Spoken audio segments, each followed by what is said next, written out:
Welcome to Peoples and Things, where we explore human life with technology. I've been chewing on something recently and wondered what you all thought.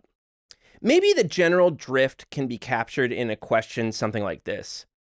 Do you think the next recession will not only purge technology markets of a bunch of lousy ideas, but also lead to a new productive round of technology investment?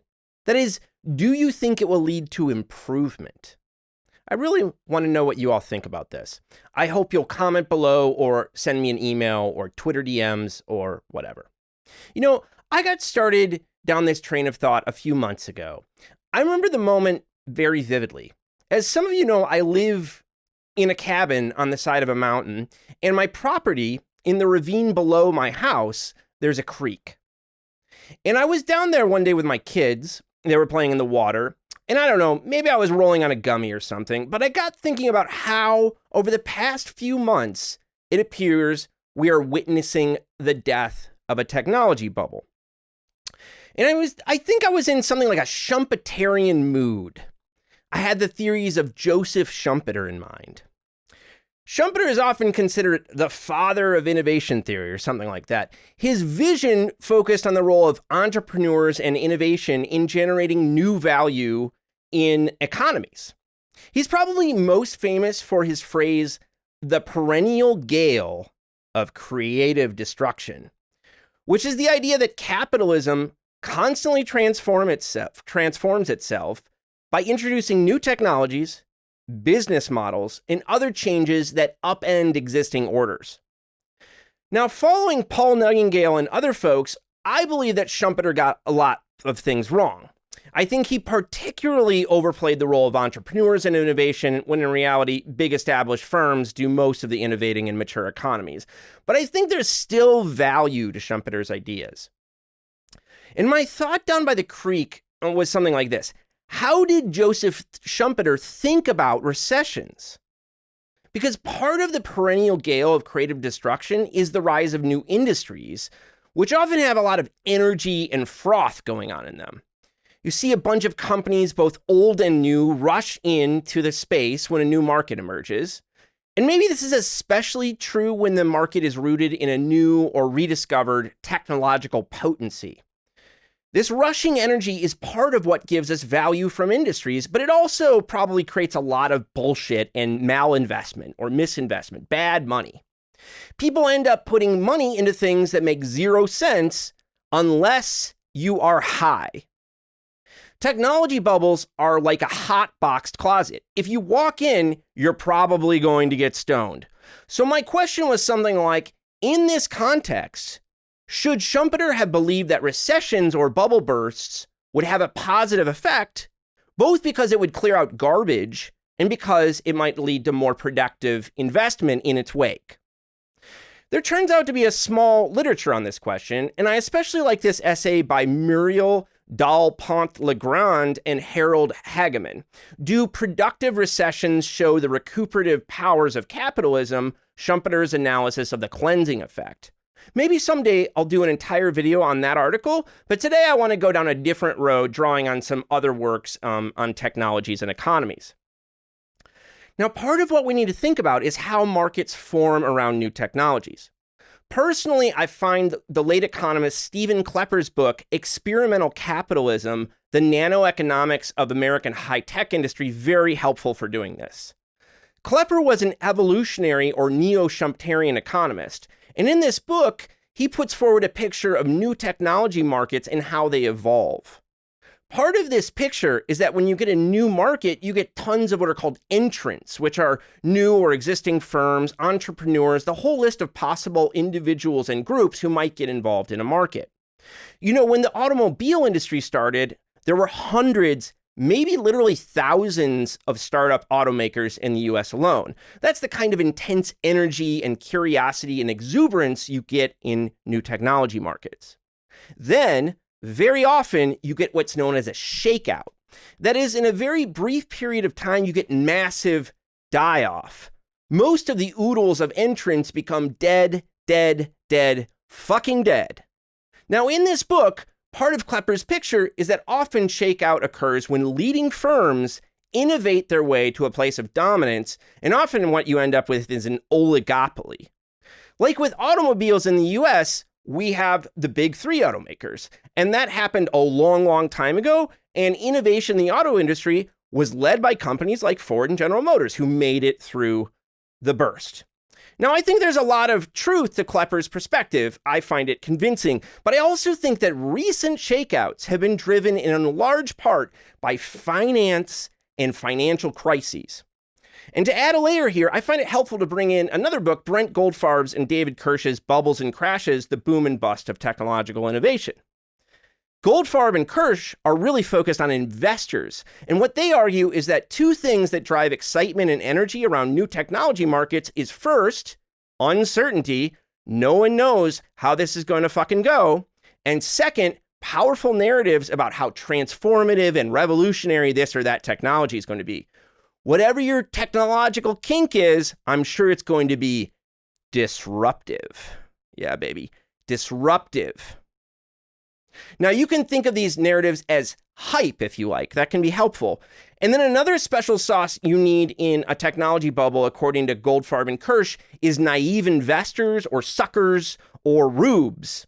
You need a bunch of people who have no fucking idea what they're doing. And in our moment, I think we need to consider how Robinhood and other investment apps and Wall Street bets and meme stocks and like crypto, whatever the fuck, Insta influencers and other factors are like rube drip feeds.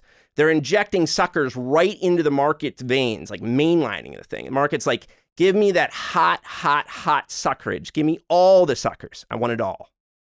And I just want to point out that I don't think Goldfarb and Kirsch's model of the role of naivete in technology bubbles only applies to investors. It applies to all kinds of actors involved in such spaces. It applies, for instance, to policymakers and academics. And this is how you get what I call criti-hype, which I'll cover in another video soon.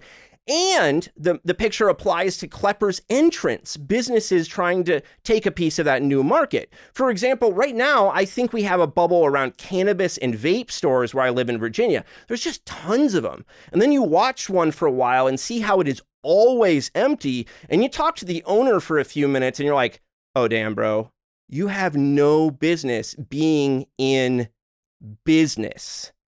In the rush of business entrance into new markets, you're going to get a ton of deluded jokers and fools. This is just what happens. And then one other thing we have to bring into this picture of bubbles we're building here is the role of the Fed in monetary policy.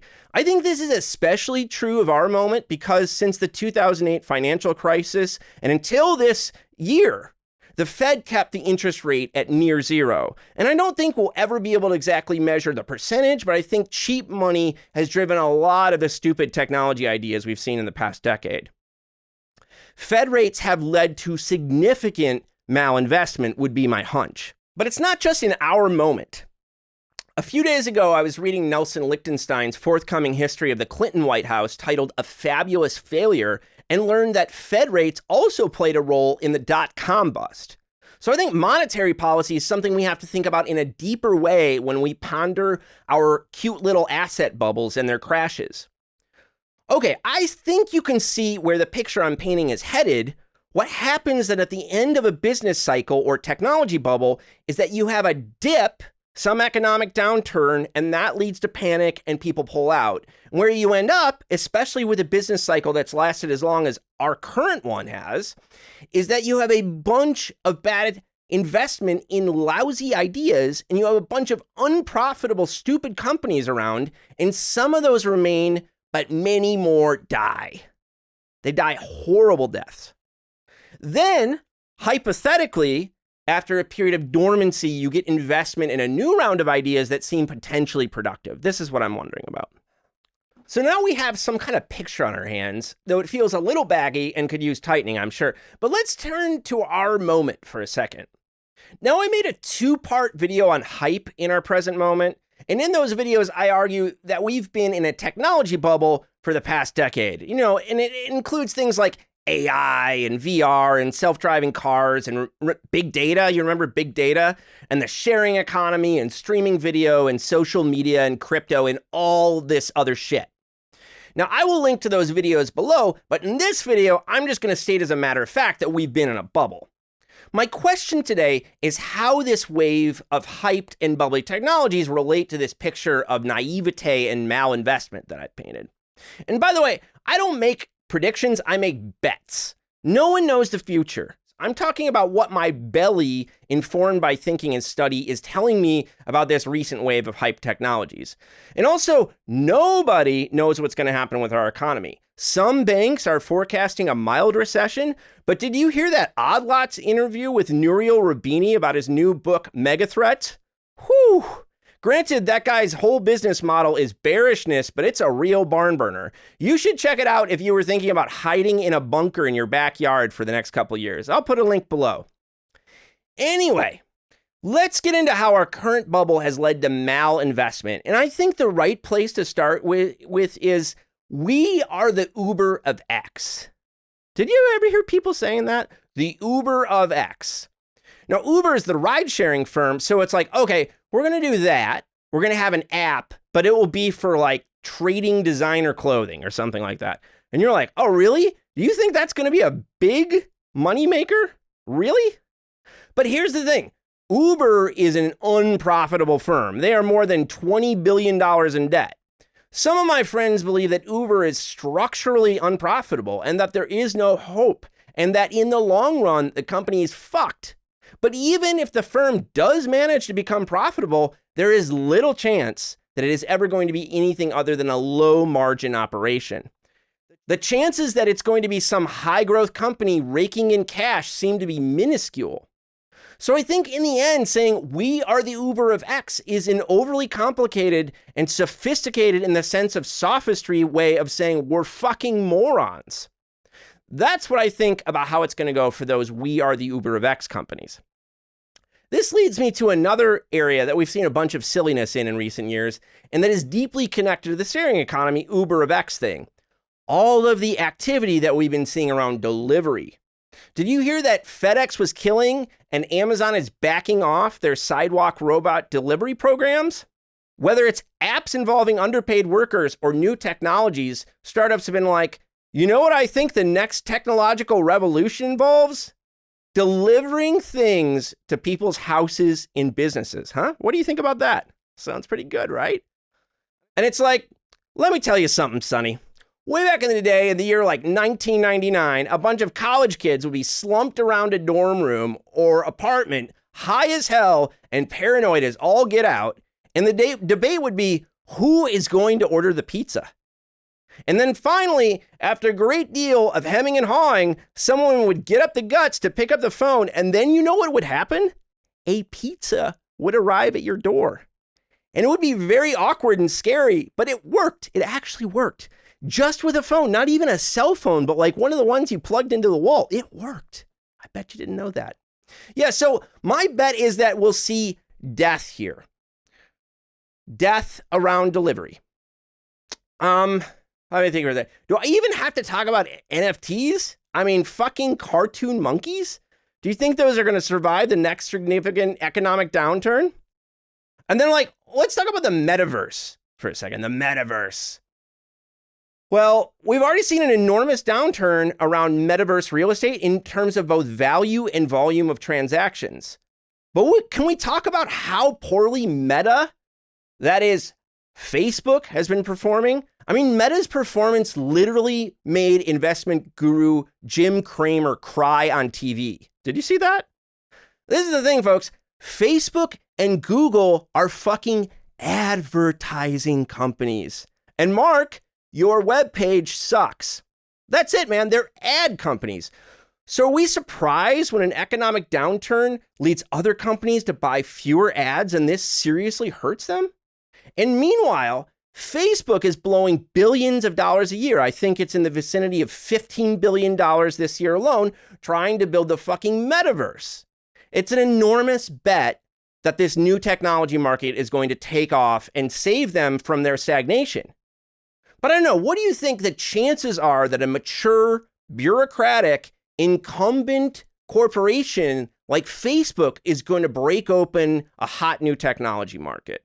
My gut says that is unlikely.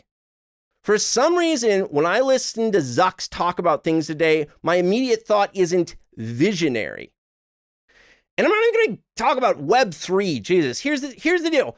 My glowing heart center says that the metaverse and Web3 will not be a part of our next historical moment. Rather, they will be seen as the last moronic breaths of the technology bubble that ran from like 2011 or 2012 to 2021. So my bet is that whenever the next recession hits, whether it hits now or later, we're going to see a lot of silliness die gory deaths. But now comes the hard part, and why I'm coming to you. I have a genuine question.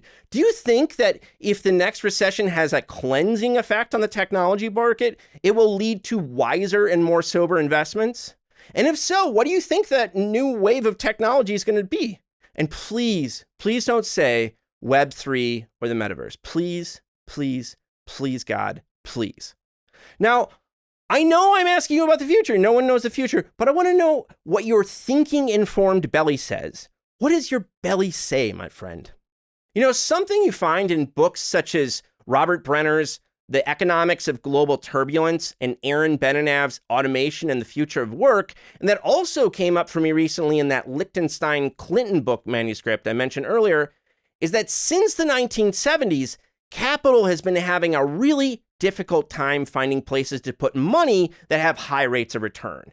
Manufacturing stopped being that thing in the 70s, and so what we've gotten since then is financialization and wave after wave of asset bubbles. Now, part of the problem, a lot of my friends think, is that our R&D system is fundamentally broken.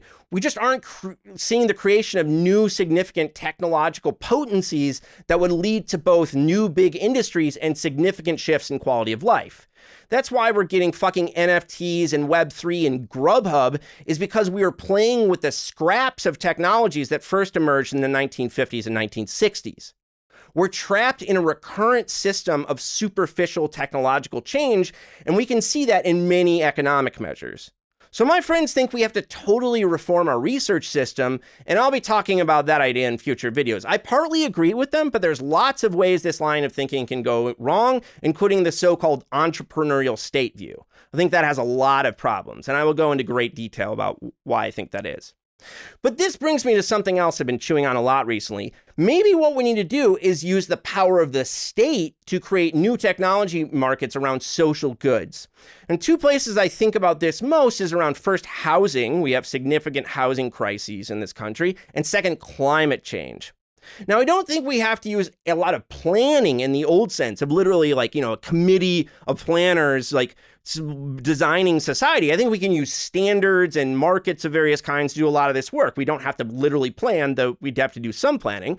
But I still wonder if maybe moving forward with beneficial technologies will require state action in the end. But who knows? What I wonder is, what do you think?